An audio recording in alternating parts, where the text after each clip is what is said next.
Today, gusto kong mag-share ng isang verse from the Bible na talagang malapit sa puso ko. Since I was young, minimemorize ko na to. Nakalimutan ko lang siya pero I used to memorize this. It says, "Blessed is the man who endures temptation, for when he has been approved, he will receive the crown of life, which the Lord has promised to those who love Him." So why is it that James calls those people or a man who endures temptation as blessed? Bakit blessed ang tawag niya? Um, Anong pwede niyang makuha doon kung hindi siya gumigive in sa mga temptations?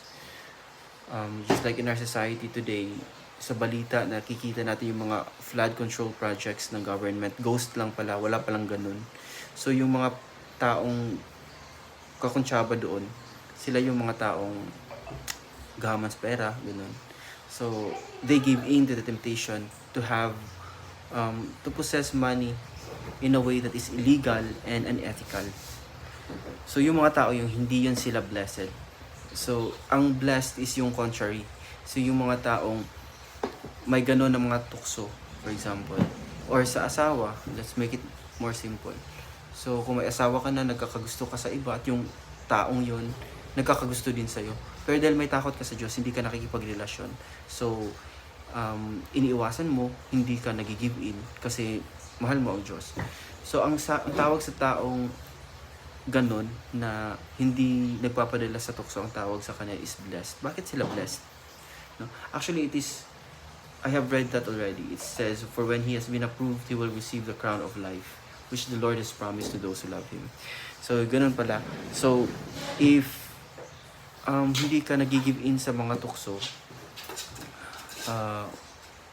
you have the chance to win the crown of life. Ano yung crown of life? Yan yung eternal life na sinasabi ng Diyos na pinapromise niya sa lahat ng mga tao. So, kung isa ka sa mga tao na hindi nagpapadala sa tukso, you have a better chance of having eternal life.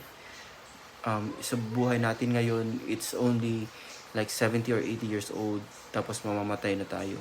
Pero God has promised us an eternal life. And this life will be lived by us to the fullest. Hindi tayo doon magkakasakit, walang problema, walang iiyak, walang mamamatay.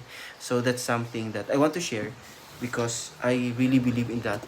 And that's the hope that keeps me going all the time. That there is a better place. That there is an end to all sufferings. So as long as you know your place and that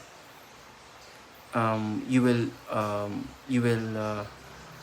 shun every temptation that the devil will throw to us. Thank you. God bless you.